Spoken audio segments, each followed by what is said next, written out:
Hello. So for our Django innovative assignment, we are a group of three. That is, I, Aryan Mehta, then Aditya Pachika. So basically, we have developed and designed a web application named Pick Deals. So basically, Pick Deals enables the users to search for an article or a commodity and then compares the price of that article through three platforms which we have utilized here in our web application. That is Lifestyle, Agio, and Shopperstock. So this enables the user and to get the best possible deals and provides them with the cheapest options for that article. Our web application can be useful in a number of ways. Primarily, for example, let's take a situation.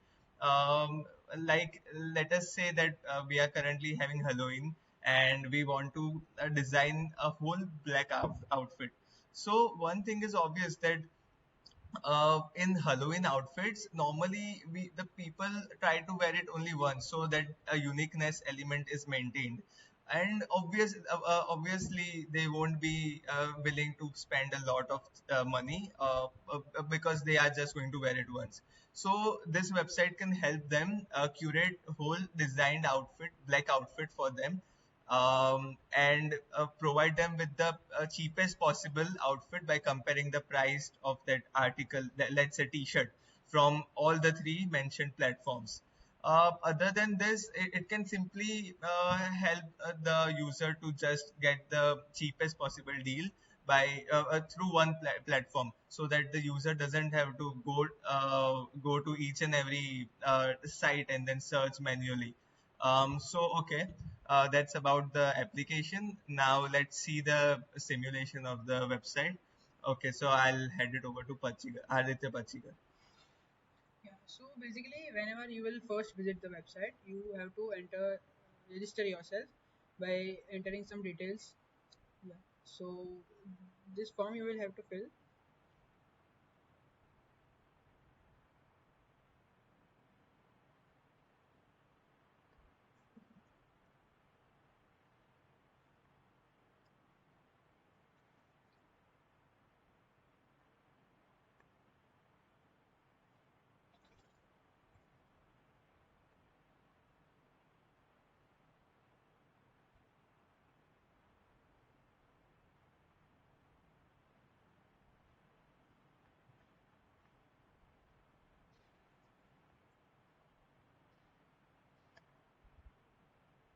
Yeah, so basically, I am just entering some random address.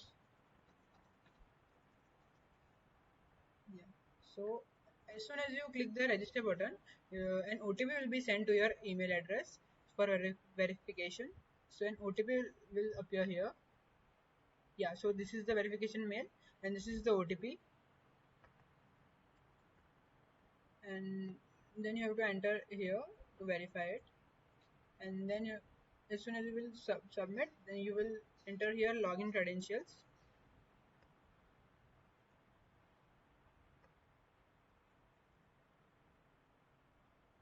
Yeah, so this is the home page of our website, and the further process will be continued by my fellow teammate man. Okay, so now you can see this is a landing page of our website, and it has an input box which allows the user to search for any item which he or she wants to purchase. So let me enter some items for demonstration purpose. For now I have entered Levi's mint t-shirt red, and it will be showing me three items from three different websites as mentioned by Aryan earlier, and you can see it has fetched from three sites and they are looking different. And let's say if I want to purchase a pair of socks, I will be searching for the same, and the loading time for this site is pretty slow because it is actually scraping through all the three websites, and which is obviously a slow process.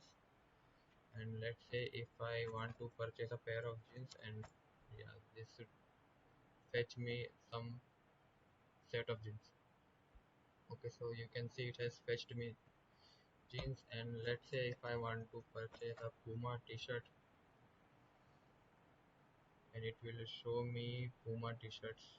Yes, it has given me. And let's say if I want to buy something like this t-shirt red and this pair of socks and this fit jeans. And for now, if I don't want to purchase anything from for Puma brand, I will not be clicking on that, and the items on which I have clicked will be added to my cart, and the cart is here, and I can see the items which I have added to my cart, and it will give me a total of the prices. And as soon as I click on make payment, I will be taken to a page which says the order has been placed, but in real the order hasn't been placed, and we don't have any payments method integrated for now. We have just assumed that the payment is already made, and after making the payment, and PDF will be generated and sent to the user, which will be showing all the orders, means all the items which he or she has purchased, and the PDF will be downloaded to the system.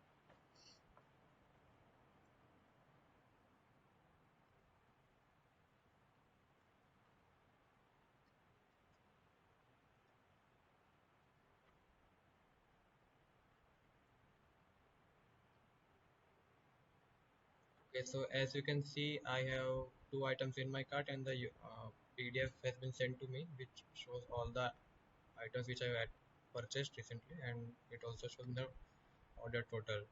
And now the all the logics related to login, logout, and let's say admin panel also has been implemented, which shows the.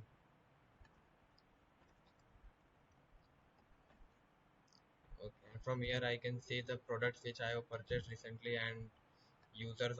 I can also see all the users who have been registered to my web application, and the remaining portion, all for the views part, Aditya will be explaining the login flow for the same web app, and how all OTP generation is made and requests are sent to the server.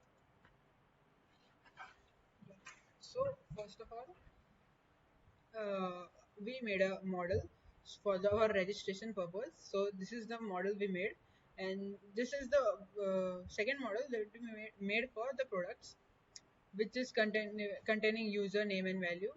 And then first of all, this is the logic for the register purpose.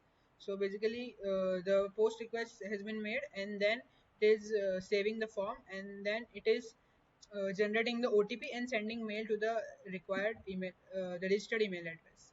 Then here it is the logic of the login. So basically, when the post request is received, then it is getting username and password, and it is checking that it is checking from the model by implementing our SQL queries. And if it is same, then user will be logged into the web app. And let me show you the logic for OTP. Yeah, so this is the generate OTP is the function that generates the OTP, and here OTP will be this function will be used to send the OTP to the registered email address. Yeah, so further process will be explained by my fellow teammate Aryan.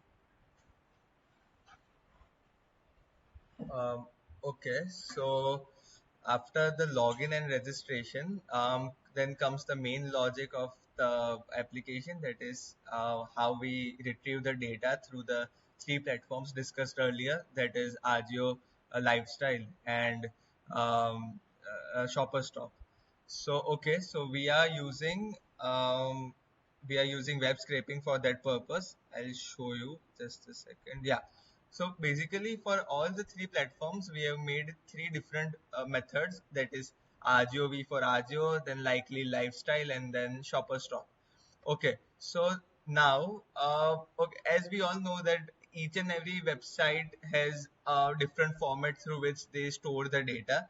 So a bit of digging deep and like going through the HTML codes of the website was needed for us to implement this function of retrieving the data. But after carefully checking all the queries and how the website processes it, or each and every website had unique ways. So I'll firstly discuss about Agio and how they handle the query request. Okay, so this is a basic format of Agio where they insert the query, and I have simply just appended the user prompt, that is string, uh, in the end of the query. So basically, www.agio.com is the website, and then search, and the predefined syntax and the user's prompt. That is how we'll send the URL, and then we will using request.get will get the data from the URL. Basically, here is where we have passed the URL, and then using beautiful soup. Will parse will take each and everything included in the HTML tag. So HTML parser. Then okay, so this is interesting. Each and every website will have unique way of finding where the cheapest item has been located. But here in this case, Agio's case, all the item details were included in script tag, and then script tag of the type application slash ld plus JSON. This is simply a name which they have defined. And this I got to know through digging deep into the HTML. After that, basically, we'll just convert the fetch data into JSON format so that it is easier for us to retrieve the three parameters that we are displaying on our website. So basically, we are displaying the name, that is the name or title of the article. Then the image, that is the preview that you are seeing, that will be displaying. And then will also display the price of the item. So this was for Agio.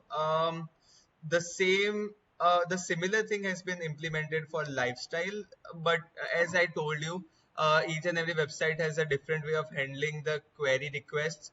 Our lifestyle also had its individual way, so that is how we have like defined the constant terms here, and we have inserted the prompt sent by the user over here.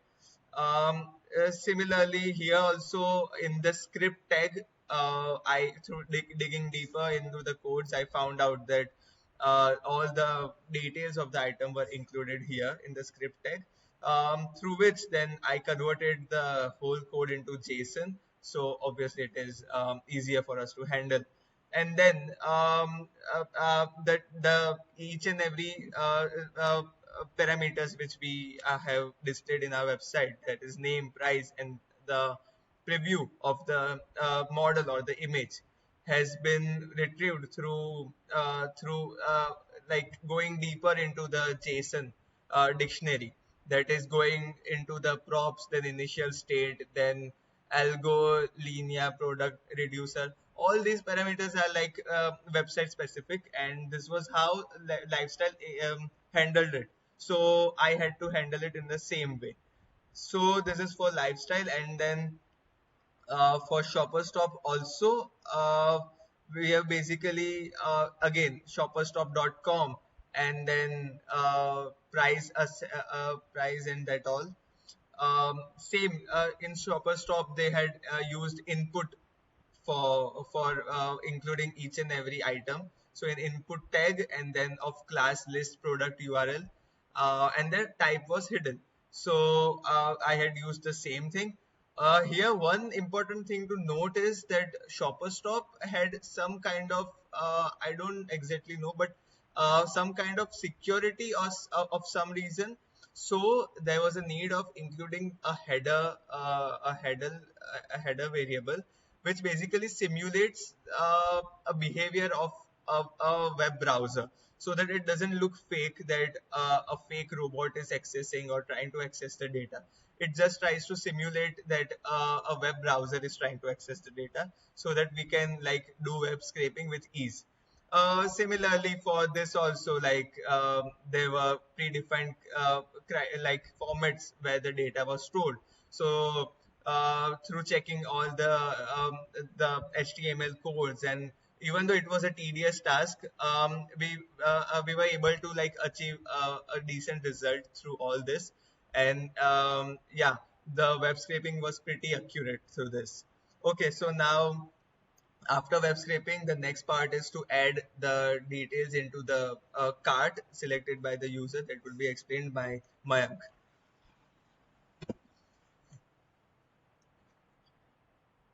Okay, so in the login home view, I am getting means a string from the form which the user will be submitting, and for the string I am calling all these three functions which Aryan just explained, and from the three items I will be getting an object which will be having the name, image, and price of the item.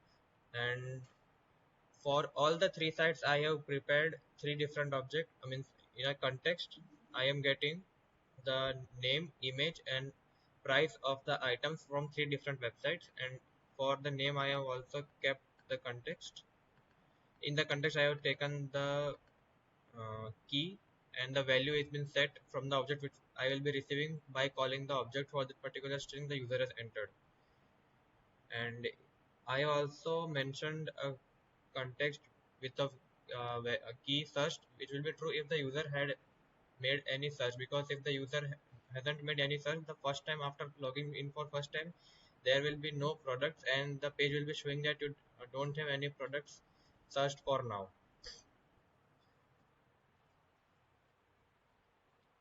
And yes, after clicking on the cart button which was in the navigation bar, I will be taken to the cart page which will be getting me my products. As you can see, I am saving the product and that will be used to generate a PDF file. So generation of PDF file, the logic is here. I will be fetching the products which I just saved in the models in the carts view, and the PDF will be generated and sent to the user. And for all the templates, this is my templates file. This is the cart page, and this is login form where the form is being submitted for login purpose. This is the home page where the user will be able to make requests to the server for fetching the products, and this is order confirmed HTML page. And for now the payment method isn't there, so we will be just faking that process. And this is the OTP verification page and registration form as mentioned here. This is the forms.py file which contains all the forms which will be sent to the templates for rendering the form. And yes, that's all for the project for now. I hope you like the project. Okay, so we would like to thank Professor Daivat Vyas and Professor Ajay Patel to giving us this opportunity, and so that we were able to utilize our skills and make this innovative project. And I hope you liked the idea. Thank you so much.